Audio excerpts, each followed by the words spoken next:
माता सीता का अनसुना श्राप, उनके वियोग की रहस्यमय कथा। प्रिय भक्तों, सनातन धर्म के पवित्र ग्रंथों में यह स्पष्ट रूप से उल्लेख किया गया है कि हर कर्म का फल अवश्य मिलता है। अच्छे कर्मों का परिणाम अच्छा होता है और बुरे कर्मों का परिणाम बुरा होता है, चाहे वह साधारण मनुष्य हो या स्वयं भगवान। किसी को भी कर्मों के फल से बचने का अधिकार नहीं है। रामायण में मर्यादा पुरुषोत्तम श्री राम और माता सीता के जीवन से जुड़ी कई घटनाएं हमारे लिए आदर्श प्रस्तुत करती हैं।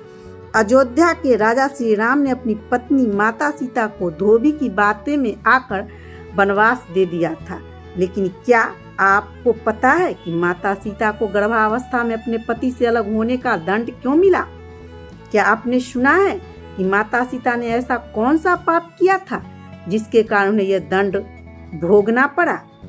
आज हम आपको माता सीता की वह अनसुनी कथा सुनाने जा रहे हैं जो बहुत कम लोग जानते हैं। इस कथा में एक श्राप छिपा है जो माता सीता को अयोध्या छोड़ने के लिए बाध्य कर देता है। त्रेता युग में मिथिला नगरी के राजा जनक अपनी भक्ति और तपस्या के लिए प्रसिद्ध थे। एक दिन जब वे यज्ञ भूमि जोत रहे थे, तब उन्हें भूमि से एक कन्या प्राप्त हुई। यह कन्या अत्यंत सुंदर थी और राजा जनक ने उसे अपनी पुत्री के रूप में स्वीकार किया। यही कन्या आगे चलकर माता सीता के नाम से विख्यात हुई। माता सीता का समय बीतता गया और माता सीता बड़ी होने लगी। एक दिन वे अपनी सहेली के साथ महल के बगीचे में घूम रही थी। तभी उनकी दृष्टि एक सुंदर तोते के जोड़े पर पड़ी। यह दोनों तोते एक पेड़ की शाखा पर बैठे हुए थे, आपस में वार्तालाप कर रहे थे। माता सीता को यह देखकर आश्चर्य हुआ कि वे दोनों तोते उनकी ही भविष्यवाणी कर रहे थे। मादा तोता यह कह रही थी कि धरती पर एक अद्भुत राजा होंगे जिनका नाम श्री राम होगा और उनकी पत्नी माता जानकी होगी। वे दोनों वर्षों तक अयोध्या पर शासन करेंगे और उनका नाम युगों युगों तक अमर रहेगा। माता सीता ने जब अपने विवाह की चर्चा तोते के मुख से सुनी तो वे अचंभित हो गईं। उन्होंने महल के पहरेदार को आदेश दिया कि उन दोनों तोते को पकड़ लिया जाए। जब दोनों तोते पकड़े गए तब माता सीता ने उनसे पूछा, तुम्हें मेरे बारे में इतना कुछ कैसे पता है?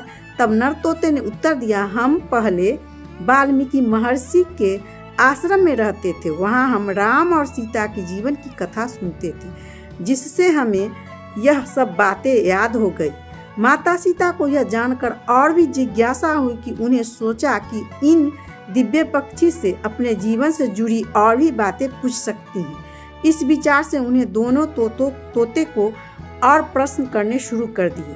तोते ने बताया कि भगवान विष्णु ने राजा दशरथ के घर श्री राम के रूप में जन्म लिया है और वे आगे चलकर मिथिला आकर शिव जी के धनुष को तोड़ देगी, देवी जानकी से विवाह करेंगे। यह सब सुनकर माता सीता अति प्रसन्न हुई, लेकिन धीरे धीरे माता सीता के मन में लालच उत्पन्न हो गया। उन्होंने सोचा कि यदि ये दोनों तोते उनके पास रहे तो वे भविष्य में आने वाली हर घटना पहले से ही जान सकती हैं। इसीलिए माता सीता ने निर्णय लिया कि जब तक उनका विवाह नहीं हो जाता तब तक ये दोनों तोते उनके साथ राजमहल में रहेंगे।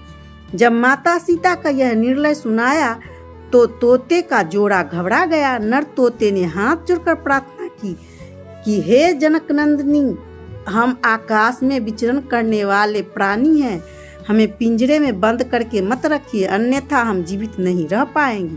कृपया हमें मुक्त कर दीजिए। लेकिन माता सीता ने उनकी विनती नहीं सुनी। नर तोता बहुत विनती करता रहा, लेकिन माता सीता केवल मादा तोते को अपने पास रखने पर अड़ी रही। नर तोते ने माता सीता से कहा, हे देवी, मेरी पत्नी गर्भवती है, कृपया उसे जाने दे, हम एक दूसरे से बिछड़ नहीं सकती। लेकिन माता सीता टस से मस नहीं हुई। मादा तोते ने भी माता सीता से गिड़गिड़ा कर प्रार्थना की, हे माता, मैं गर्भवती हूँ, कृपया मुझे पर दया करे, मैं अपने बच्चे को जन्म देकर लौट आऊंगी। परंतु माता सीता उसे नहीं छोड़ा।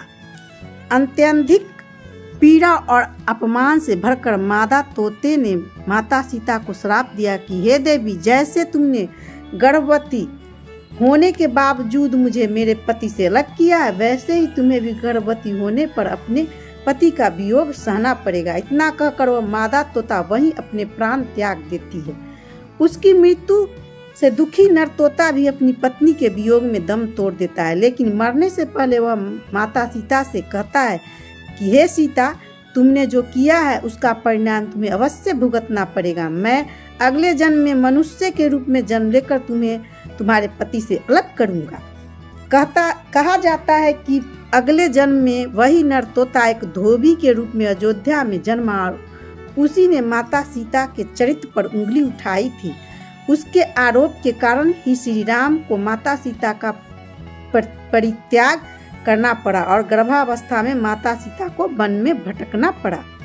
कुछ कथाओं के अनुसार माता सीता के वियोग के पीछे नारद मुनि का श्राप भी कारण था। नारद मुनि को अभिमान था कि कामदेव भी उनके तपस्या भंग नहीं कर सकते। भगवान विष्णु ने उनका घमंड तोड़ने के लिए एक माया रची, जिसमें नारद मुनि का एक सुंदर राजकुमारी पर मोहित हो गए। जब नारद मुनि भगवान विष्णु से सुंदर रूप मांगा तो भगवान ने उन्हें वानर रूप प्रदान कर दिया। जब स्वयंवर में नारद मुनि की जगह भगवान विष्णु को वरण किया गया तो क्रोधित नारद ने भगवान विष्णु को श्राप दिया कि वे पृथ्वी पर जन्म लेकर स्त्री वियोग सहेंगे। यही कारण था कि श्री राम को अपने जीवन में माता सीता से अलग होना पड़ा। प्रिय भक्तों, यह कथा हमें यह सिखाती है कर्मों का फल अवश्य मिलता है।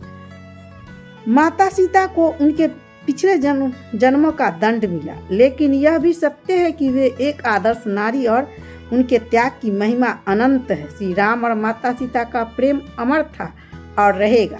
यदि आपको यह कथा पसंद आई है तो जय श्री राम बोलकर हमारे चैनल को सब्सक्राइब करें और इस वीडियो को अपने मित्रों के साथ साझा